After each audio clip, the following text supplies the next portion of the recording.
one lone hand has raised subversive. Up here. Actually, that is one more than I expected, I have to be honest. Really? Fuck no. Sorry. We are uncensored, but oh my God, the idea there's any comparison. The buzz had been building all morning, and by the time Piers Morgan hit the airwaves, everyone knew the royal gossip scene was about to erupt, but no one, not even the most devoted Meghan Markle fans, anticipated the storm that was about to hit Monaco. When Piers Morgan dropped the latest bombshell from his secret interview, Meghan Markle didn't just respond. She completely lost it. It all began innocently enough, if you could call it that. Morgan hyped his segment on Twitter, the usual mix of provocation and tease. Think you've heard everything about the Sussexes? Think again. Exclusive revelations are coming that will shock the world, he tweeted. That single post sent Meghan's legal team into overdrive. For weeks, they had tried to control leaks, keep past interviews under wraps, and monitor every rumor circulating near her name. But Piers, with his remarkable talent for stirring controversy, had already laid the groundwork for chaos.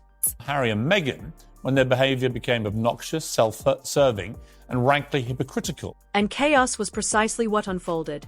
Morgan opened the segment with his trademark blend of confidence and doubt, the kind that makes viewers lean in just a little closer, popcorn in hand. "Ladies and gentlemen," he said, the camera zooming slightly for dramatic effect, "you thought the Sussexes were finished making headlines? That they had retreated to California and the world would move on? Not exactly. I've got something you weren't anticipating. Something that might, frankly, shed light on why the Duchess of Sussex acts the way she does in public." The footage cut to blurred clips, cropped screenshots, and snippets of audio that, according to Morgan, had never before been seen or heard by the public. Meghan's legal battles, her Netflix deals, and yes, the notorious podcasts were all hinted at as context. But the real bombshell, Morgan claimed, was that he had access to a hidden interview showing the Duchess in moments of private confession, moments the public had never been permitted to witness. It was a decision taken by the palace. Immediately social media exploded. Clips of the Morgan teaser were shared thousands of times. Memes emerged and hashtags like Meghan Bombshell and Hatch Morgan Exposes started trending. For Meghan, this was the kind of storm every PR team dreads. Every carefully planned public statement, every Instagram post, every philanthropic highlight was suddenly at risk of being overshadowed by whispers of private moments now broadcast in vivid color to millions. Inside Montecito, sources say Meghan's reaction was immediate. She reportedly slammed her laptop shut, her assistants rushing to console her. Staff who had been prepared for press inquiries found themselves suddenly in crisis mode, handling calls, drafting statements, and consulting lawyers in real time. One insider described it as pandemonium of a type rarely seen before. But it wasn't just the content of the interview that upset Meghan. It was the timing. The world thought she was in control, that the Sussex brand was strong, that the narrative had shifted in her favor. Piers Morgan's revelation threatened to undo all of that. And it wasn't just any journalist. This was Piers Morgan, someone who had been openly critical of her for years, someone who could take an offhand comment and turn it into a global story overnight. Of the royal family or the monarchy, given that two of our most famous young royals have waged a 3-year war. What made it worse, sources claim, was the precision with which Morgan framed the revelations. He didn't need to make accusations or exaggerate beyond what the clips already implied. The editing, the pauses, the strategic cuts, everything was crafted to heighten the drama, to make it feel like a personal expose. And for Meghan, watching it unfold in real time was like a personal attack amplified 1,000 times over. The first part of the interview that caused an uproar, Morgan emphasized a segment where Meghan allegedly voiced frustration over her public image. How she felt misunderstood, under attack, and unappreciated despite her charitable work and her efforts to remain visible in Hollywood and London society alike. He didn't explain it for the audience. He let the clips speak for themselves. And speak they did. Immediately, the internet jumped to conclusions. Critics and commentators analyzed every word, every inflection, every pause. Some suggested this was evidence of Meghan's supposed vanity. Others argued it was a genuine expression of someone under constant scrutiny, someone grappling with the pressures of fame and royalty. But for Meghan, the discussion didn't matter. What mattered was the loss of control. With the media, everything that she does, they basically lambast the whole. According to sources close to the Sussexes, Meghan's first instinct was legal action. Calls were made, emails were sent, and legal teams were mobilized to determine whether anything in the broadcast could be challenged. But as insiders noted, this wasn't straightforward. Morgan had cleverly avoided direct statements that could be legally actionable. He hadn't lied. He hadn't defamed. He had, however, presented private moments in a way that made them public and viral, and in today's media landscape that's almost as damaging as an outright attack. Harry, meanwhile, was reportedly caught in the crossfire emotionally. Sources describe him as frustrated, trying to calm Meghan while also managing his own media fallout. He was furious not only at Morgan but at the fact that the narrative had once again shifted toward his wife's vulnerabilities and, by extension, toward him.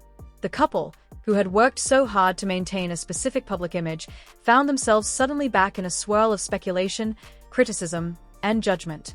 And the timing couldn't have been worse. The interview aired just as Meghan was planning to ramp up promotional efforts for a new charitable initiative and several media appearances. Sources suggest the fallout from Morgan's broadcast forced the Sussexes to delay these plans, reassess their media strategy, and launch defensive PR campaigns. It was a domino effect cascading through their carefully curated world, leaving Meghan visibly unsettled. Oh, really? That feels odd to me. Insiders also claimed that Meghan's team was particularly alarmed by the reaction of the wider public. Comments on social media were harsh, alternating between ridicule and shock. Memes spread faster than any press release could circulate. Influencers and media figures debated the implications endlessly. And as one source noted, Meghan felt the walls closing in, aware that in the court of public opinion, perception can be far more damaging than reality. At the heart of the storm, according to people close to her, was Meghan's sense of betrayal. She believed that private words shared in a controlled interview setting would never see the light of day. Yet here they were, dissected by millions, analyzed by critics, and weaponized in a way she had not anticipated. For someone who had meticulously managed every detail of her public persona, this sudden exposure was catastrophic. By the time the segment ended, it was clear the damage was done. Headlines ran wild, clips circulated across platforms, and Meghan Markle, known for her calculated poise, was caught in a rare moment of genuine, unfiltered panic. Those close to her said she was seething, pacing, and muttering about betrayal. The palace remained officially silent, but sources suggest there was private concern about how the narrative might affect the royal brand indirectly. Even allies and supporters expressed caution. Many acknowledged the unfairness of having private moments broadcast in such a way, yet warned that in the modern media environment, nothing stays private for long. Meghan's strategy of controlled narrative had faced its toughest test yet, and Piers Morgan had delivered it in prime time, without mercy, without compromise. By the end of the morning, Meghan's Montecito residence was in controlled chaos. Legal consultations were ongoing. Media statements were drafted and revised multiple times. Harry was providing emotional support while trying to prevent a media meltdown, and Meghan was reportedly analyzing every angle, considering every response, and bracing herself for the storm that was certain to follow. Very complicated relationship with social media, as you can probably imagine. And what was most striking, insiders say, was Meghan's intensity. This wasn't a minor PR issue. This was an existential threat to the carefully constructed image she had built over years. A reminder that despite every strategic move, every public appearance, every philanthropic effort, the court of public opinion could shift in a single broadcast. And as social media continued to explode, one thing became painfully clear. Meghan Markle, the woman who had navigated Hollywood, royalty, and global media scrutiny with such skill, had been caught off guard, and she was furious. The morning after the broadcast, Montecito was buzzing with tension. Meghan had barely slept, her thoughts racing as she replayed Piers Morgan's words over and over. Her legal team was already on edge, debating the viability of a lawsuit, the potential backlash, and the media storm that would inevitably follow. Every phone call, every email, every text she received seemed to remind her of just how exposed she had become. Harry, meanwhile, was doing his best to be the calm center in the eye of the storm. Though insiders say he was just as rattled, he was furious, not just at Morgan, but at how it was all unfolding. He felt like every step they took was scrutinized, every action second-guessed, and now Meghan's private moments had been put under a magnifying glass. It was overwhelming. The Sussexes had spent years meticulously curating their image. Every charity event, every Netflix project, every Instagram post was carefully orchestrated to present them as relatable, compassionate, and engaged. And now, in one fell swoop, Morgan's interview had shredded that image, leaving them raw and vulnerable.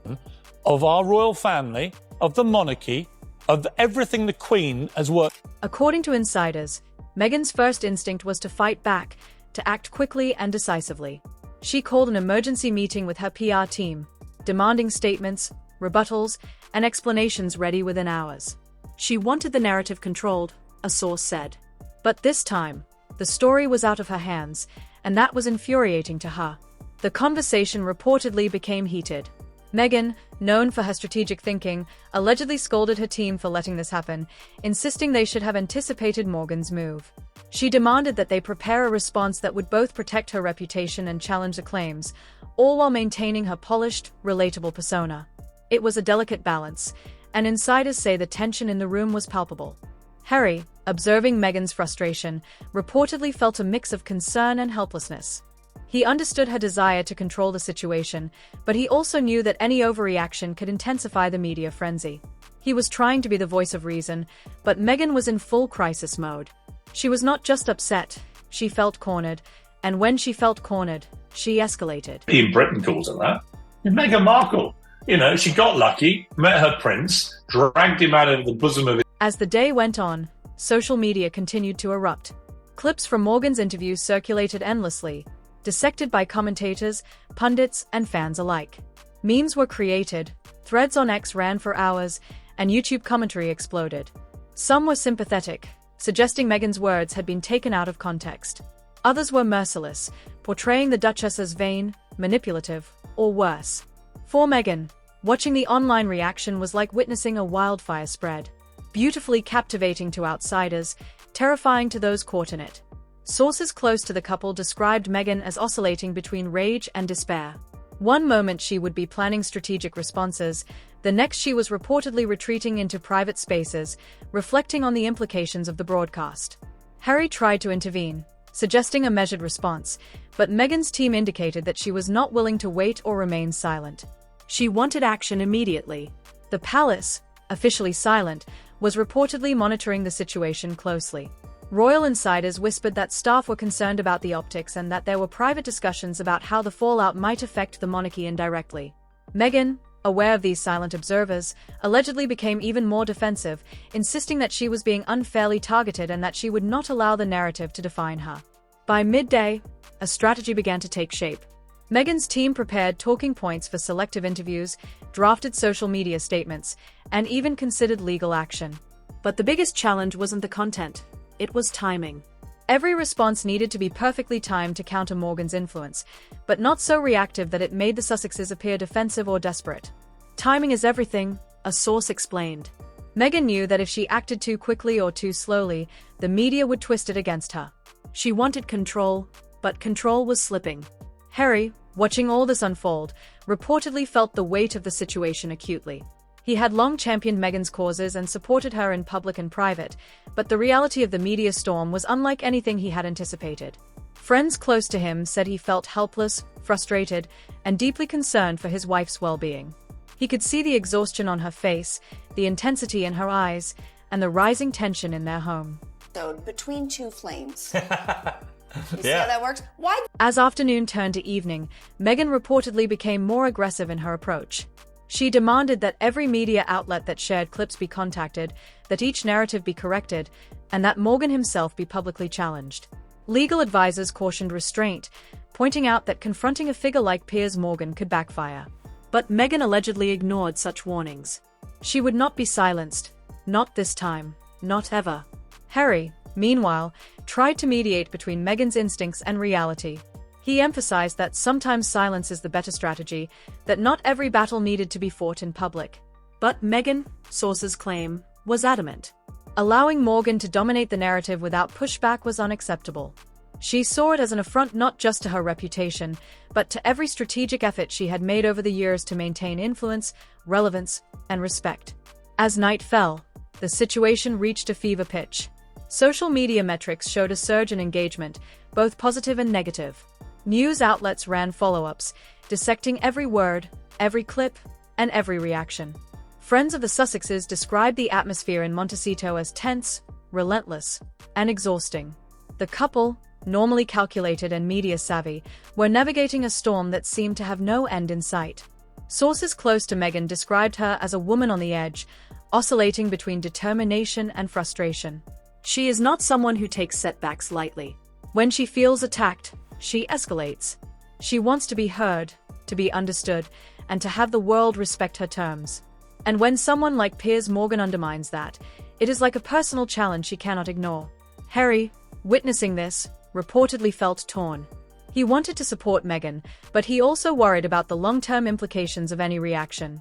The Sussexes had cultivated a brand, built a narrative, and established public sympathy over the years, but the Morgan interview threatened to unravel all of it.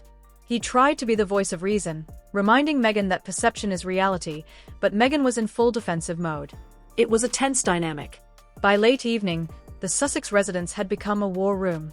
Notes were drafted, calls were made, and strategies debated. Legal teams weighed options. PR consultants suggested measured responses, but Meghan remained unyielding, insisting on immediate action and public engagement. Harry, frustrated and exhausted, reportedly took a step back, realizing that for all his support, some battles had to be faced on Meghan's terms. The day ended with no resolution, just the simmering tension of what would come next. Morgan's interview had set off a chain reaction, and for Meghan Markle, the fallout was personal, public, and inescapable. Harry was there, standing beside her, but even he knew that navigating the storm ahead would require every ounce of strategy, patience, and resilience the couple could muster. One thing was clear.